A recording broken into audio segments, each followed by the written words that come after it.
শিলাদিত্যই সাৰ পাইছে কথা কৈছে শিলাদিত্যই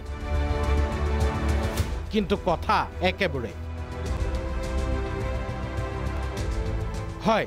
প্ৰায় 1.5 মাহৰ মৌনতা ভাঙি আকৌ মুখ মেলিছে হোজাইৰ বিজেপি বিধায়ক শিলাদিত্যদেৱে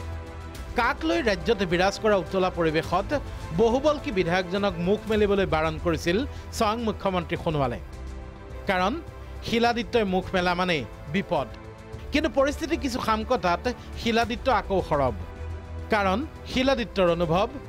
এতিয়া মাত নামাতিলে নহব পৰিৱেশ হে উতাল পৰিৱেশত মই আৰু অশান্তি আনি দিয়াৰ কাৰণ মানুহ কথাখিনি বুজিবলৈ টান পায় কাৰণ যেতিয়া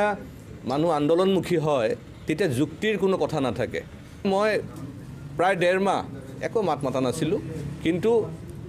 এতিয়া দেখিছোঁ যে নামাতিলেও নহ'ব কাৰণ অসমৰ সুৰক্ষাৰ কথা উন্নয়নৰ কথা জাতিৰ কথা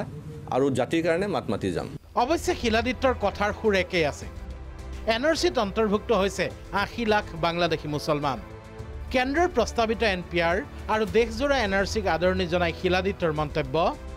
অসমৰ পূৰ্বৰ এনআৰচিক গণ্য কৰিব লাগে এনপিআৰ ৰূপে তাৰ পাছত নতুনকৈ হ'ব লাগে এনআৰচি কেন্দ্ৰ চৰকাৰে যেটো পদক্ষেপ লৈছে যে গোটেই ভাৰতবৰ্ষত এনআৰচি হ'ব তাৰ আগতে এনপিআৰ হ'ব বুলি তেওঁলোকে ঘোষণা কৰিছে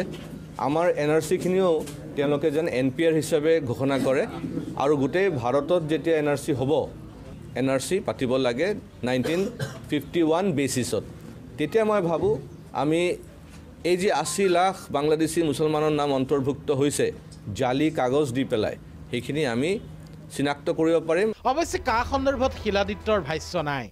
লংকা মণ্ডল বিজেপিৰ নতুন কাৰ্যালয়ত গণৰাজ্য দিৱসত পতাকা উত্তোলন কৰি শিলাদিত্যদেৱে ক'লে কা মোৰ বিষয় নহয় এনআৰচিহে মোৰ বিষয় কাটো মোৰ ছাবজেক্ট নহয় মোৰ ছাবজেক্ট হৈছে এনআৰচিৰ 80 লাখ বাংলাদেশী মুছলমান আছে তেওঁলোকক কেনেকৈ আমি চিনাক্ত কৰি ওলাই আমি ভাৰতৰ পৰা খেদিম